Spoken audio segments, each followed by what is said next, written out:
안녕하세요, 용자님들. 정신전문 간호사 꾸만나입니다.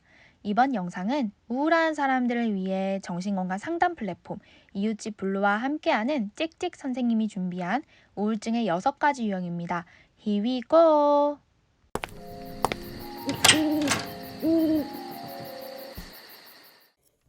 우울증이라고 하면 똑같은 우울증이라고 생각하겠지만 우울증에도 종류가 있다는 사실 알고 계셨나요?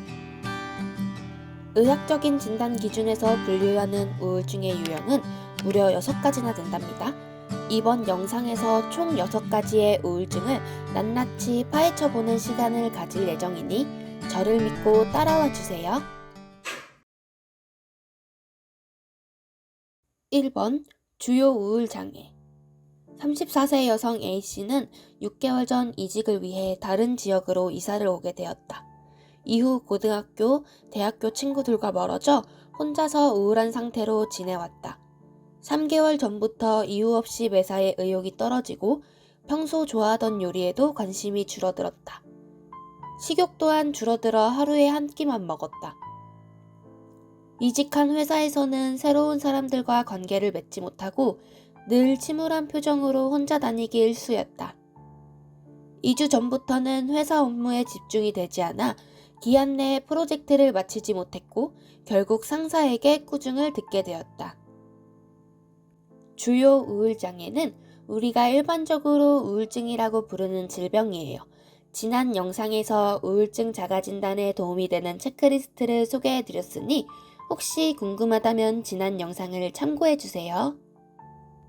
지속해서 우울한 기분을 느끼며 일상에 대한 흥미와 즐거움이 줄어드는 것을 포함해서 식욕의 변화 때문에 체중이 너무 증가하거나 감소하는 경우, 초조한 느낌이나 피로감을 느끼는 경우, 죄책감과 자신이 가치가 없다고 생각하는 경우, 수면의 변화 때문에 잠을 너무 많이 자거나 불면을 겪는 경우, 집중력이 떨어지거나 반복적인 자살에 대해 생각하는 것 중에 최소 5개 이상의 증상이 2주 동안 연속으로 지속되면 주요 우울장애라고 진단할 수 있어요. 보통 40%는 발병 후 3개월 이내, 80%는 1년 이내에 증상이 회복되지만 비교적 어린 나이에 발병한 경우 혹은 정도가 심한 경우, 다소의 사파를 경험하였을 때 재발의 우려가 매우 커져요. 그러므로 꾸준한 정신과적 상담이 필요해요. 2번 지속성 우울장애 또는 기분저하증 22세 대학생 여성 B씨는 자신이 어릴 때부터 지속해서 슬픈 감정을 느껴왔다. 며칠간은 괜찮다가도 또다시 기분이 가라앉은 상태를 호소하였다. 조금만 활동해도 피로감을 느끼고 수업에 집중할 수 없었으며 중요한 결정에 있어 번복을 자주 하며 쉽게 결정을 내릴 수 없었다. 또한 수업이 끝나면 다른 사람과 교류 없이 집에 와서 잠만 자는 행동만 보였다. 우울증에서 나타나는 증상의 종류는 동일하지만 앞서 설명해드린 주요 우울장애와 가장 큰 차이는 주요 우울장애의 증상에서 나타나는 자살을 생각할 정도의 극심한 우울함이 아닌 경미한 우울의 정도가 2년 이상 지속된다는 거예요. 이런 사람들의 경우에는 자신이 우울증인지조차 모를 수 있어요. 평소에도 별다른 흥미가 없고 잠을 잘 자지 못하거나 쉽게 피로하고 우유부단하다 보니 단순히 자존감이나 성격의 문제라고 생각하는 경우가 많아요. 이러한 증상으로 무력감이 지속되고 자신을 탓하게 되는 일이 잦아진다면 단지 성격이나 자존감의 문제만으로 여기지 않아야 해요. 특히 세계보건기구인 WHO에서는 전 세계 청소년의 질병과 장애의 주요 원인으로 우울증을 꼽으며 이것을 심각한 질환으로 보고 있어요. 어릴 때 증상이 나타나기 때문에 단순히 사춘기의 변화나 성격의 문제로 인식하는 경우가 많아 적절한 치료의 시기를 놓칠 수 있어요. 그러니 부모님과 선생님, 주변 친구들의 주의 깊은 관심이 필요하다는 사실을 기억해야 해요. 3번 파괴적 기분조절 보전장애 12세 남자 C군은 1년 전부터 온종일 내내 짜증을 부리며 지내고 있다. 일주일에 3번 이상은 자신이 화를 조절하지 못해 소리를 지르고 물건을 던지는 등의 공격적인 모습을 보이기도 하였다. 밖에서 있을 때는 집에서만큼 심하지는 않았지만 학교에서도 같은 반 친구에게 화를 내고 욕설을 하는 등의 행동 문제를 보이고 있다. 이 질환은 주로 6세에서 18세 사이의 아동 혹은 청소년과 관계가 있고 상황에 비해 너무 지나친 언어적 혹은 행동적 폭발로 이어지는 습관성 분노 발작을 의미해요. 학교나 가정에서는 습관성 분노 발작을 단순히 품행장애라고 생각하고 아동과 청소년을 문제아로 여기는 경우가 대부분일 거예요. 10세 이전부터 정상적이지 않은 분노 발작을 경험하거나 분노 발작의 수준이 나이와 발달에 맞지 않거나 일주일에 3회 이상 분노 발작 행동을 보이는 경우 지속해서 예민하고 화가 나 있는 상태가 증상에 해당해요. 이런 증상이 1년 이상 지속된다면 품행장애나 문제아로 여기기보다는 우울증 중의 하나인 파괴적 기분조절 부전장애를 의심해 볼 수 있어요. 여기서 중요한 것은 이 진단은 6세 이전 혹은 18세 이후의 청소년에게는 내릴 수 없는 진단이기 때문에 만약 6세 이전이나 18세 이후에 이런 행동들이 보인다면 다른 가능성도 염두에 두어야 해요.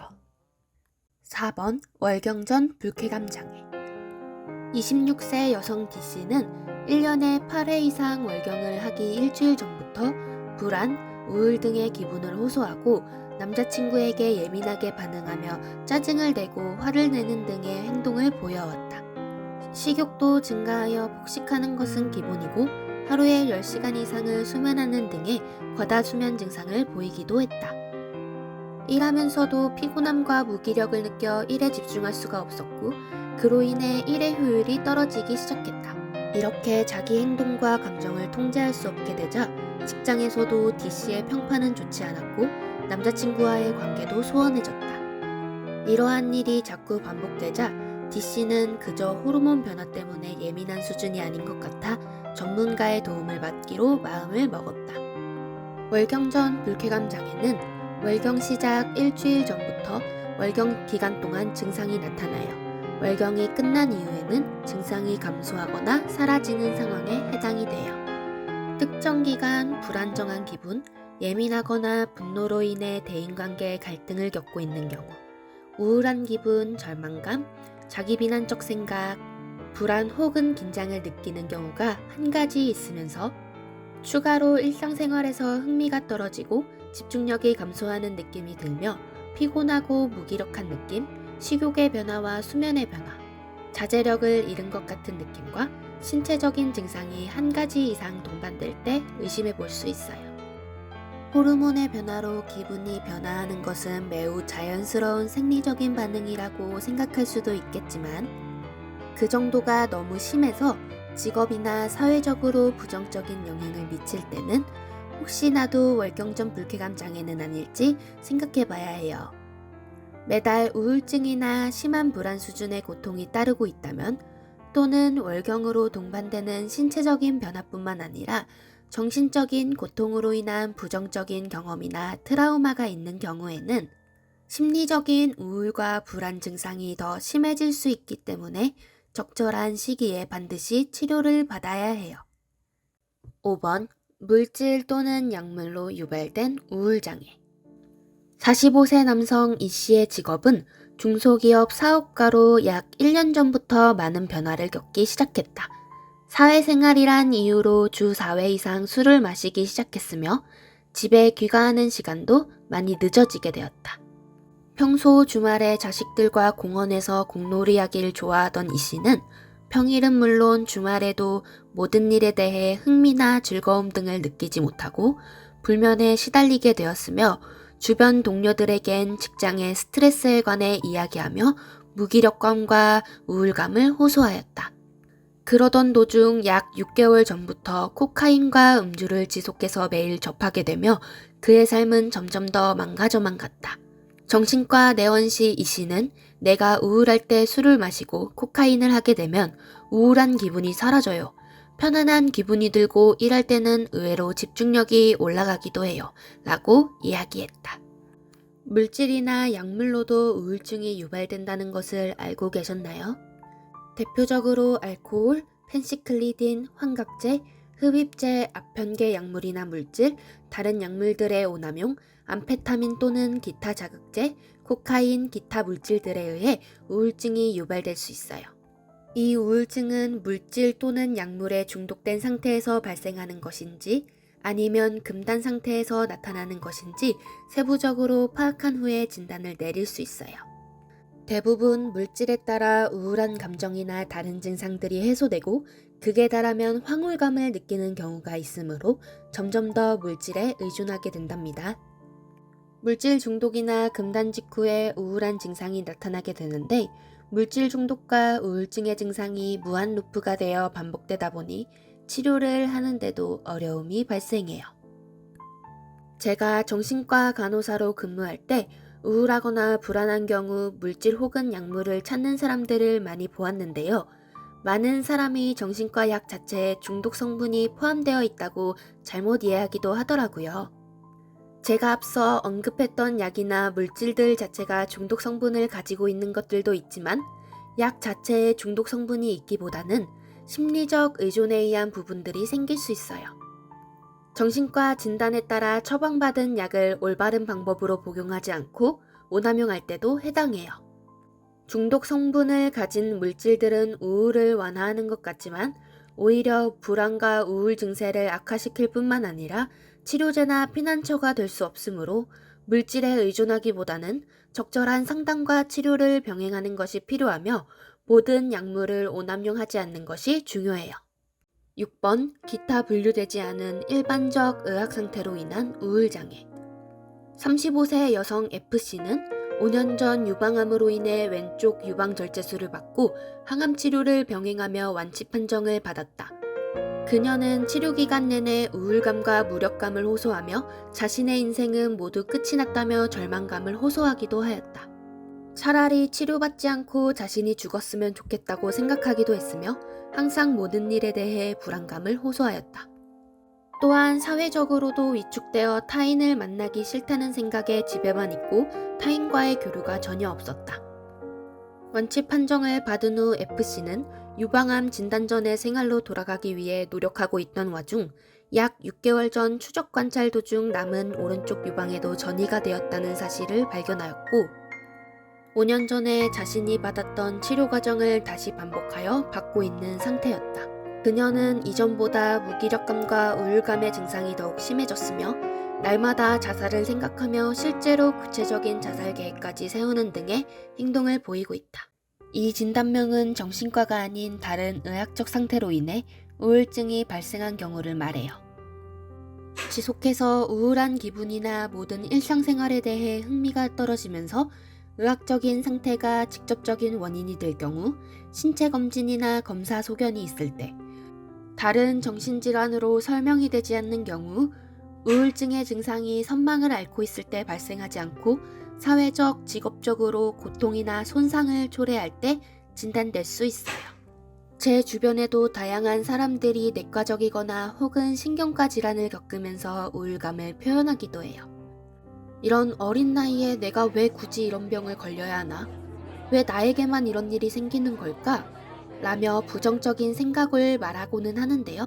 이 질환은 우울증에 초점을 맞추는 것도 중요하지만 무엇보다 신체적으로 의학적인 진단명으로 인해 우울증이 발생하는 경우이기 때문에 신체적 진단명을 우선으로 치료하는 것이 중요해요. 그리고 자신의 생각을 긍정적으로 바꾸는 것이 중요해요. 본인의 신체적인 질환으로 인해 정신건강까지 해칠 필요는 없으니까요. 한시라도 빨리 이 병을 겪게 되어서 다행이다. 빨리 치료할 수 있게 되어서 다행이다. 늦을 때 발견하는 것보단 낫다. 라고 자신의 인지부터 바꾸는 것이 필요해요. 여러분, 세상에 이렇게 많은 우울증이 있는 것을 알고 계셨나요? 2021년 기준 남자 5.7%, 여자 9.8%로 평생 우울장애를 한 번이라도 경험한 적이 있고 그에 비해 정신건강 서비스 이용 비율은 평생 우울장애를 경험한 사람은 12.5%, 1년간 우울장애를 경험한 사람은 28.2%로 매우 낮은 편이라고 해요.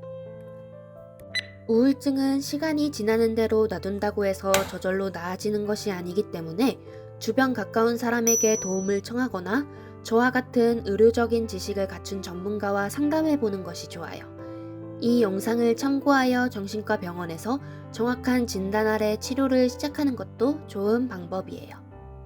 우울증은 약물을 꾸준히 복용하면서 추가로 상담 서비스를 이용하는 것만으로도 충분히 치료가 가능한 질환이고, 재발하더라도 큰 문제가 없으므로 자기 자신을 위해 적극적으로 용기를 내보는 것이 중요해요.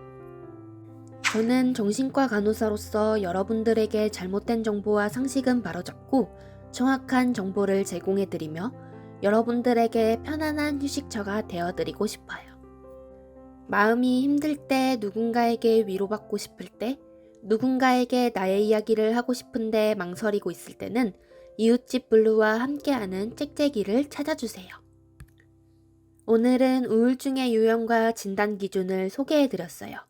다음 영상에서는 우울증의 치료 방법에 관해 이야기해보려고 해요. 그럼 다음에 만나요.